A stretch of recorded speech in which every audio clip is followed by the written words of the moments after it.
चित्रं यत्र विहायसि प्रविपुले स्थातुं क्षणं नाक्षमम् तत्रास्ते गुणरत्नरोहणगिरिर्यो देवदेवो महान् चित्रं नात्र करोति कस्य मनसा दृष्टा पुरे श्रीपुरे सश्री पार्श्वजिनेश्वरो विजयते दिक्पाशिषां शासनम् पत्र टिके न जहाँ अधर में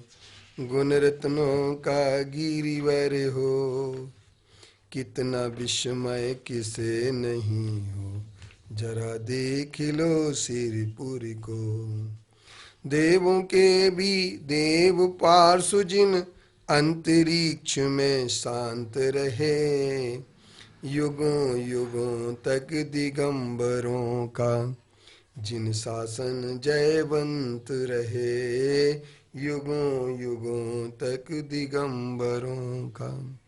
जिन शासन जयवंत रहे। अंतरिक्ष पार्श्वनाथ श्रीपुर हमारी अस्मिता और हमारी प्रतिष्ठा का प्रश्न है।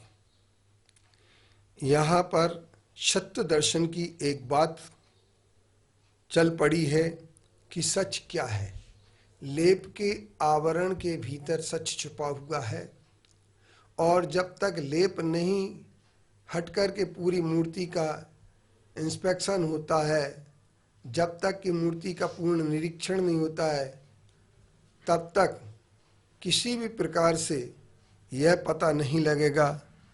कि मूर्ति का सच क्या है। भगवान पार्श्वनाथ अंतरिक्ष पार्श्वनाथ के संदर्भ में गढ़ी गई कहानियों के आधार पर यह कहा जाता है कि ये मूर्ति श्वेतांबर पक्ष अभी तक कहता आया रेत और गोबर की बनी है, लेकिन अभी जब लेप हो रहा था तो चेहरे पर से जब लेप उतारा गया तो साफ दिखा कि मूर्ति पत्थर की है। तो श्वेतांबर के भी कुछ लोग कहने लगे कि मूर्ति पत्थर की है। इसके बाद अगर पूरा लेप उतार करके और फिर लेप करने की बात होती तो पता लग जाता कि लेप में कंदोरा कचोटा है अथवा नहीं है। अभी हमारे कुछ दिन पूर्व में अखबारों में यह छपा था कि श्वेतांबर पक्ष द्वारा छल कपट करके मूर्ति में कंदोरा कचोटा मूर्ति का स्वरूप बदलने की कोशिश की। तो उनके व्यवस्थापक बाबूराव नामदेव बुराटे ने एक अपनी विज्ञप्ति जारी करते हुए कहा कि मूर्ति का स्वरूप नहीं बदला गया है और ना ही छल कपट हुआ है, सुप्रीम कोर्ट के प्रमाण अनुसार ही हुआ है। लेकिन यह उनके लिए सबसे बड़ी बात है, ये घोषणा किसी ट्रस्टी के द्वारा की जाना चाहिए थी, किंतु ट्रस्टी के द्वारा ना करवा करके उन्होंने व्यवस्थापक के द्वारा श्वेतांबर पक्ष ने कराई है। और व्यवस्थापक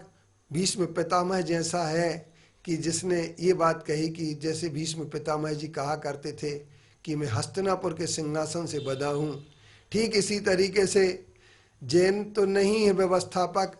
व्यवस्थापक का जैन धर्म से कोई संबंध नहीं है, न श्वेतांबर से न दिगंबर से, लेकिन उसके सामने एक समस्या है कि उसे आगे करके कहा गया है तो उसने मालिक का नमक खाया है तो नमक की बजाएगा जरूर, इसलिए उसने नमक की बजाई है। और जब उसने नमक की बजाते हुए ये कहा है कि और उसने एक आगे बढ़ चढ़ करके ये बात और कह दी जो उसे किसी प्रकार से नहीं कहना चाहिए थी कि दिगंबरों को भ्रमित किया जा रहा है, यह कह के कि छल कपट हुआ या मूर्ति का स्वरूप बदला गया। मैं एक बात कह देना चाहता हूँ कि